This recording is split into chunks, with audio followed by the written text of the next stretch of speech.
You know, they say that practice makes perfect, and while the fourth installment in the Purge franchise is far from perfection, there is something to it that is undeniably breaking through to speaking to real-world issues. Yes, the Purge movie is more refined and closer to B-movie survive the night status like some of the classic John Carpenter films. However, the real magic here is in how much its premise feels a lot more tangible and believable in our present day political climate. All right, guys, so I was really excited in regard to doing this YouTube review because in my online review, you know, I knew I had to keep it kind of without being able to really get into my thoughts. But for this, I feel like I can really kind of open up. So this film takes it back to the beginning when the Purge became the Purge. So at this point, it's called an experiment created by Dr. Updale, who's played by Marisa Tomei.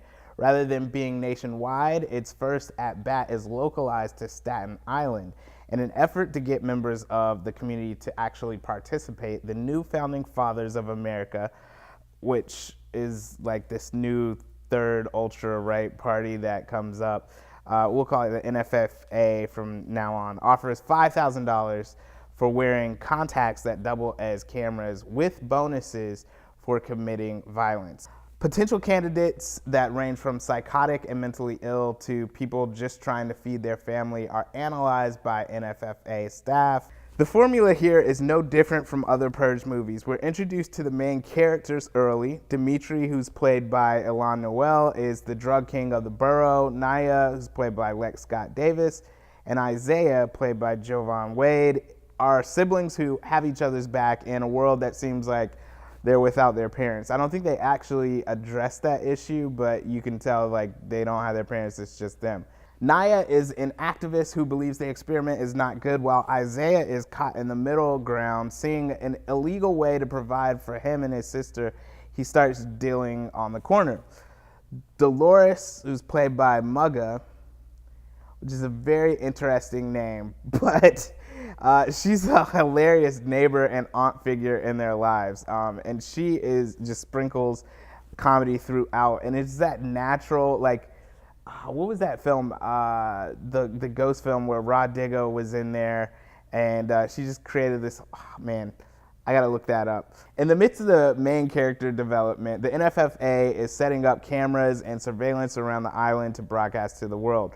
Right before and once the Purge commences, so do the one-liners that really struck a nerve with me personally. America's president, I guess is one of the founding father presidents, states right before the Purge commences, "We're all Staten Islanders tonight." And you know, that's one of those cliched American terms. Whenever something happens that's violent, we're all whoever tonight. And so it was really kind of interesting and kind of eerie to hear that within the context of this film. Naya tells her old flame, Dimitri, we have to make choices to heal or to hurt after approaching him due to a setback Isaiah had on the street corner. It's these little one-liners that really kind of feel like, are they talking about America right now? Since there is a little ruckus outside of people robbing and looting when things start, Dr. Updale notes that in order for people to truly embrace the Purge, morality and religious dogma must be dropped. And I thought it was really easy to gloss over that line, but I had to write it down on the back of my receipt because I don't take notes in there anymore. But I thought it was worth mentioning because it truly is the key to why the Purge works and why our current real-life political climate is as it is. Even if you're not religious, I think we all have a moral compass, and whether that compass has been pointed south by life, we all start out with the purity of knowing right from wrong. And so the statement has this like true last action hero, straight off the screen and into the real world type of impact.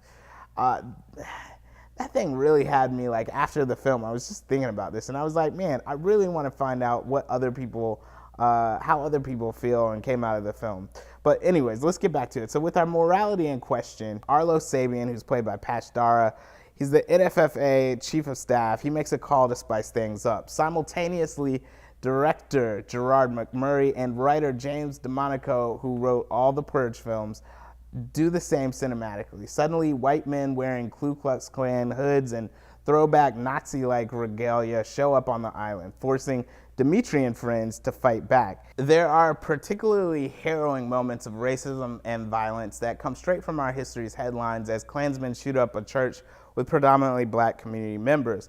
One man is dragged through the street by his leg, attached to a vehicle by a chain. Tiki torches light the night. These images seem vaguely familiar, and while the formula of the film calls for the main characters to get some payback on their oppressors, the joy that one feels for those kills is kind of worth questioning. Sure, it's a movie, but why use Klan hoods as masks? That hadn't been done before in any of the Purge films, and I'm sure somebody could correct me if I'm wrong, but usually, yes, they do have masks, but not Ku Klux Klan hoods. I mean, it's just a movie, but why are the clean-cut white men in power positions to experiment in low-income neighborhoods that are comprised of people of color? It's just a movie, but why does Kendrick Lamar's All Right close it out? The song is the rallying cry of this generation's people of color. Again, going back to my opening statement, practice makes perfect, and I think DeMonico's pen is getting closer to making powerful statements on the state of our union and lack thereof, which is something that films can do, right? Like over the course of, these Purge installments, we're able to actually get to something genuine in an America that honestly, in my opinion, feels like it could be 10 years from now if things continue going south. Ultimately, the final act of the film is pretty tense and suspenseful as Dimitri kind of has to go old school video game all the way up to the 14th floor of Naya's project apartment building, taking out the bad guys along the way. Now, McMurray's direction is controlled and his frame is claustrophobic at times, allowing us to see what he wants us to see. He leads the audience to the end like a throwback to John Carpenter. It honestly reminds me of like an assault on Precinct 13. You actually by the climax and everything, you actually care about the characters. You've been with them in a way that I feel like you didn't necessarily feel in some of the other Purge films. Some of the performances in this film are definitely worth noting, mainly Noel, who has an enormous presence on screen and natural charisma that forces you to root for him. A lot of folks might know him from Insecure. Even when he's murdering people, like you're still behind him, which is kind of interesting. As I said before, Mugga provides plenty of laugh out loud moments in the film. And in one scene, she's telling Naya that she left the church to go look for her, then got the bubble guts and had to purge another way. It's pretty funny. Perhaps one character that will be a fan favorite is Skeletor. Maybe it's just my favorite, one of the favorite characters in the film. He's played by Rotimi Paul, and he's a giant psycho who wants to purge from the opening scene like he's the first face that we see. Rather than playing crazy, Paul truly makes Skeletor feel like the neighborhood fiend who finally gets to wreak havoc on the world that looks down on him. And honestly, in my opinion, I was kind of like, by the end, I was just thinking, man, where is, man. All right, so let's take a quick spoiler, like jump ahead 20, maybe 30 seconds. Gotta talk about this. All right, so for those of you that have actually seen it, when they get back to Naya's apartment, and they say, look at the blood trails, and then Naya says, well, Isaiah had cut his neck the other day.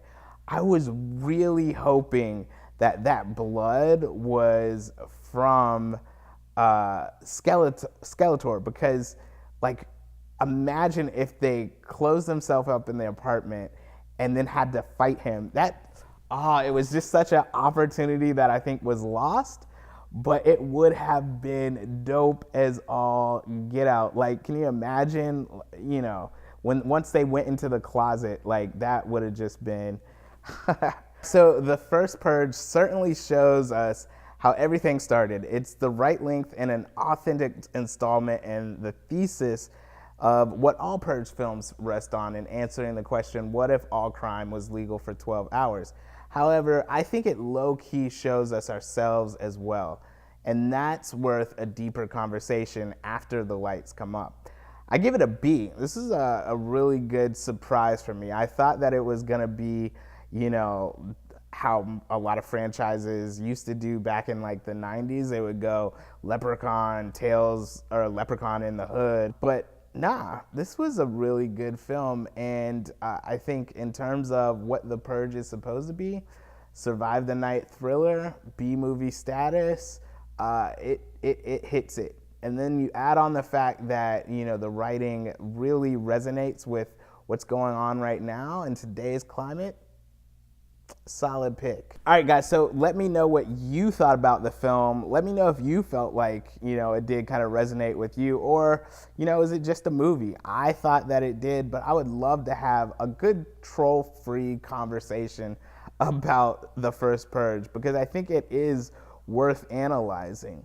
Anyways, let me know in the comments below. You can definitely find more movie reviews at picturelockshow.com, where you can also listen to my podcast featuring interviews with filmmakers, producers, actors, actresses, critics, and everyone in between on an indie and major studio level. Be sure to click subscribe below before you go, and keep it locked on film.